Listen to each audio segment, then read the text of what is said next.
Welcome back to Nader's Nemesis 2.0. This is going to be video number 11, and with this video I have a lot of catching up to do. I want to show you what I've done with the exhaust system, what I also created in the trunk space area to allow for some room for minor luggage and things that I can carry around in the car when I go on trips. I want to show you the coating work that was done on the headers and the exhaust system.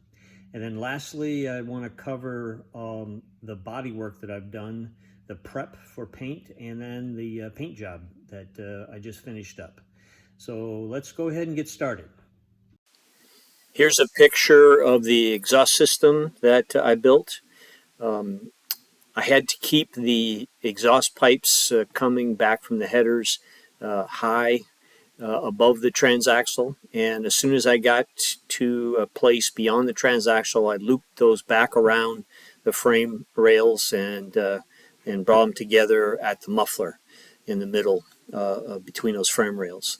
I've got two little exhaust pipes coming off of the muffler that'll be connected to tips that'll protrude in the middle of the back of the Corvair.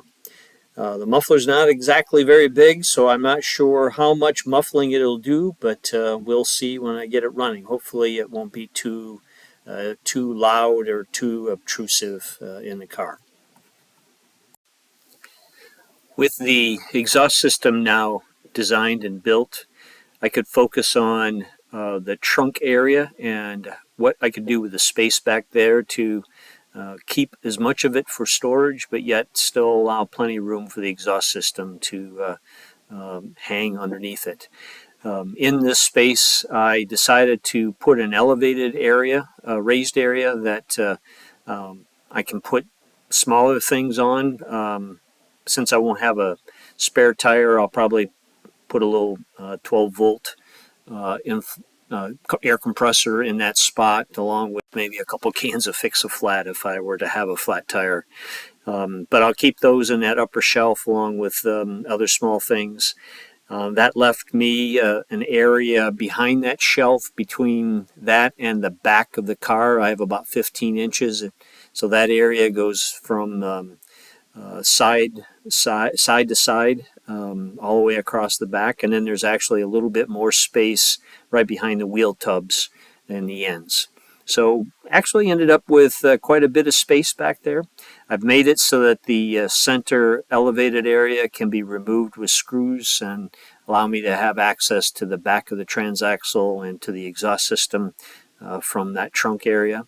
And then the above that elevated area, I'll have a cover over the grill that's removable, so I can have access to the air cleaner and anything else I need to do into that grill area. But it turned out pretty nice, and I think got as much useful space out of the back as I possibly could. So I've been concerned about the heat buildup that could happen in the engine compartment behind the passenger compartment. So I contacted Jet Hot Coatings. They have a base in North Carolina, and I went up and talked to them and visited with them about my application. And what they recommended is to have the headers, which I built and showed a couple of videos ago, be coated in the Extreme 2000 coating, which lowers the heat emittance from that. And then I chose to have these colored in the titanium color. But they turned out really nice and should help control the heat that gathers inside that compartment area. But the folks there did a really great job with them. Then with the exhaust system, you can see my X pipe and my muffler and tailpipes, short as they may be, and exhaust pipes, I had coated with their classic polish. It's a very bright finish, almost chrome-like, and turned out really nice, and will be a nice part of addition to the car. The folks at Jet Hot did a great job recommending a set of coatings. They took care of a few things that I had done with the welds. They corrected a few of those things to make sure that the coating would work well. And then got them coated and did that all very quick for me, and very happy with the service. If you're looking at doing a project like this, I'd highly recommend them. Once I've got the trunk built, that really completed all of the fabrication work that I planned to do in the front and in the passenger compartment and the engine compartment, and also in the trunk area. I now then went to focus on doing the bodywork. And I got to admit, bodywork is my least favorite thing to do in a car. And so I was sort of dreading to do this, but knew I needed to tackle it and get it done. As I mentioned in some of my earlier videos, I wanted to make sure that I built this car so that it still looked stock appearing, even though it had a much wider tire on it, and it had a Corvette suspension built underneath it. I really wanted it to look like a stock Corvair. Unfortunately, those wheels and tires didn't fit into the stock wheel wells, so they had to be enlarged, basically moved up, made wider, and I worked really hard to get those openings blended into the body as it was. The top lips of those fender wells now moved up into the body crease that goes the entire length of the Corvair, so I had to blend that all in with the body work that I did. So a lot of time and effort went into getting the body prepped and ready to go.